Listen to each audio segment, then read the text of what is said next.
Hello everyone, this is Minha.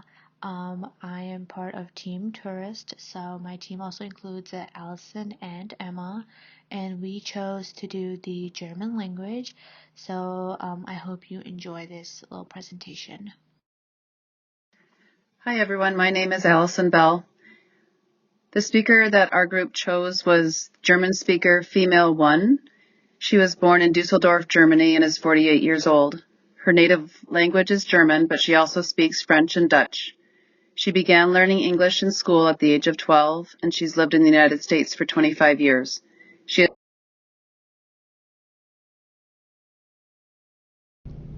Please call Stella.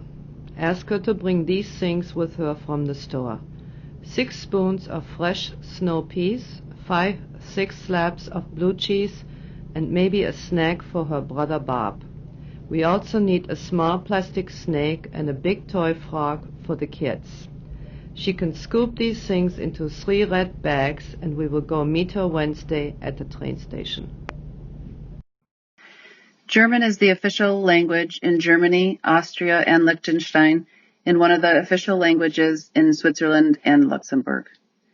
It is the 11th most widely spoken language in the world, and it is the native language for 90 million speakers. German dates back to the 1st century BCE, when speakers first had contact with the Romans. German uses the Latin alphabet, but also includes an additional consonant called a Z. All the nouns in the German language are capitalized, which is an interesting fact. When written, the German language is very uniform, but as a spoken language, German has multiple dialects. Over 95% of the residents of Germany speak the German language, whether it is the standard German or any of its dialects. Geographically in the center of Europe, German culture reflects the diversity of Europe. The country boasts many classical composers, including Bach, Mozart, and Beethoven. The country's strong science and engineering fields have resulted in beautiful architecture and several leading automakers. The German economy is the largest in Europe and 5th largest in the world. German culture values structure, privacy, and punctuality. Germans work hard and manage their time well, usually resulting in a good work-life balance. Their focus on perfectionism and stoic attitude could possibly make them appear unfriendly to Americans. There are many cultural differences in the way Germans communicate compared to Americans. Germans are more direct and honest in their communication, saying things that Americans might find offensive. Germans also may be more likely to contradict their boss publicly. These would be important considerations when working with a German-speaking client. Hi, I'm Emma Sally. I'll be doing German consonants. For the symbols in the next few slides and this one, for the symbols I don't know the exact name for, I will be pronouncing the sound that they produce. So the standard German language has 22 phonetic consonants. The German obstruents, including stops and fricatives, include 3 voiceless stops paired with 3 voiced stops. The 3 voiced fricative pairs are F and V, S and Z, and sh and zh. And there are 2 voiceless fricatives, X and H. The sonorists include nasals and liquids. The nasals include M, N, and eng. L and R are the 2 German liquids. So next is German vowels. In German standard speech, word initial vowels are always preceded by a glottal stop. Every German vowel, except the schwa, has 2 allophones with and without glottal stops. German vowels can be divided into 2 groups. The vowels I, Y, epsilon, A, and A occur freely at the ends of words before other vowels and before consonants. The other group, I, Y, U, E, Phi, and O, occur only before consonants. German vowels are either short or long in terms of pronunciation. A vowel is long if it is followed by a single consonant. These vowels are normally held out a bit longer. A vowel is short when it is followed by a combination of consonants. Short vowels are much quicker and choppier. There are many similarities between English and German phonology. Many phonemes sound similar and have the same intonation and stress patterns. However, there are some phonemes present in the English language that do not exist in German.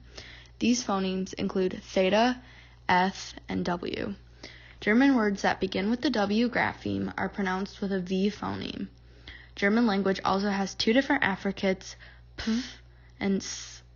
There are many similarities between the German and English languages. The suprasegmentals also are very similar between the two languages. Hi, I'm Minha, and I will be covering the segmentals and suprasegmental patterns. So for the segmentals, we divided it into consonants, vowels, and syllable structure change. For the consonants, we saw patterns of devoicing, alveolar assimilation, stopping, uvular R, and partial devoicing. So an example would be where the speaker said bic instead of big, and that would be an example of devoicing. Or when the speaker said sick instead of thick, and that was an example of alveolar assimilation.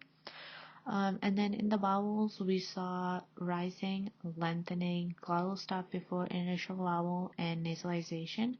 So an example of that would be where the speaker said Stella instead of Stella. And then for syllable structure change, we saw consonant deletion. So for that, there was the final R deletion and the final T deletion. So the speaker said sto instead of store.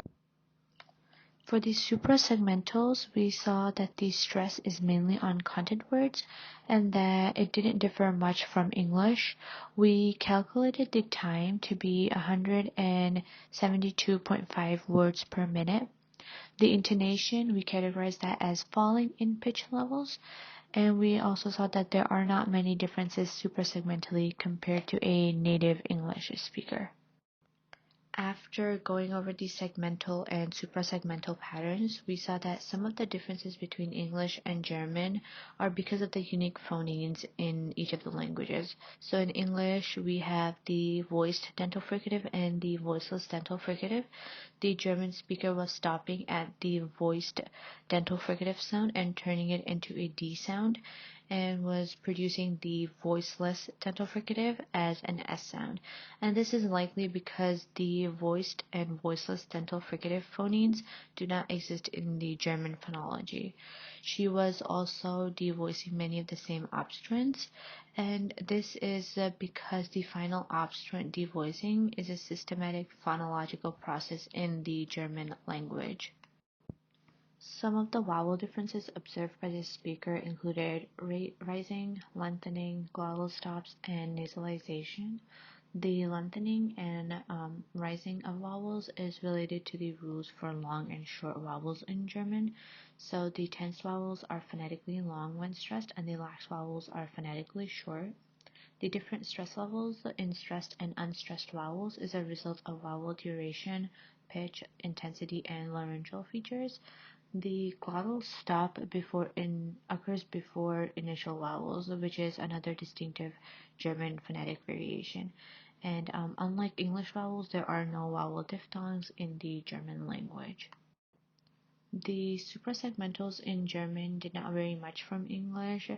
The intonation and pitch patterns include a fall in her pitch, and that is explained by the devoicing patterns.